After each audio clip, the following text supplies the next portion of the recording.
In 2010, Israeli ambassador to the United States Michael Oren spoke at University of California, Irvine. His speech was interrupted by Palestinian students yelling anti-Zionist sentiments. It is a great honor to address such a diverse crowd. Police escorted protesters out of the room, and lawsuits and criminal charges followed. This event and similar events across University of California campuses prompted system-wide President Mark Yudof to send fact-finding teams to observe what he calls campus climate.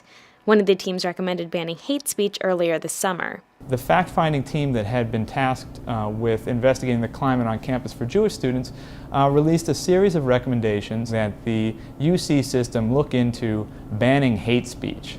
And even if such a ban were to precipitate a legal challenge, which it surely would, that the university system, accept the challenge. That is, willingly, deliberately violate the First Amendment.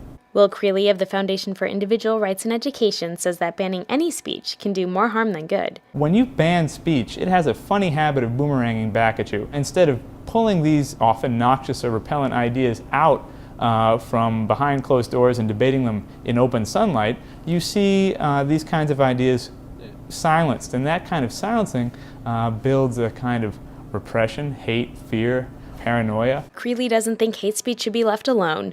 He just thinks it should be dealt with in ways other than official censorship and suppression. The answer to silencing speech is more speech. We think that Jewish students, Muslim students, students of all creeds, faiths, colors, national origins, religions, sexualities can be trusted to defend their own point of view. That's why many members of the UC community have come out against the ban.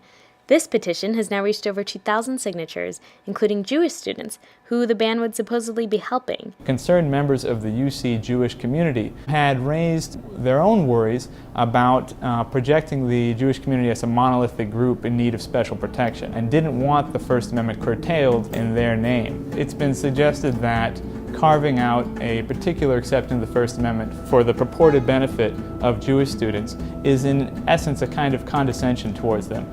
You can't handle this speech by yourself.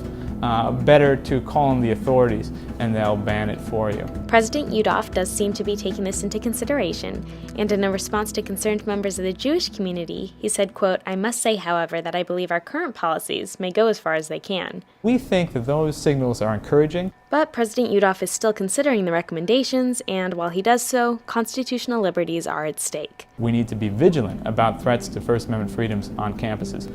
Our public universities are absolutely crucial for the future and the health of our democracy. If we do not educate students in their rights, in their First Amendment liberties, and in the importance of freedom of speech for our democracy, we risk losing that knowledge forever. Once it's gone, it's awfully hard to get back.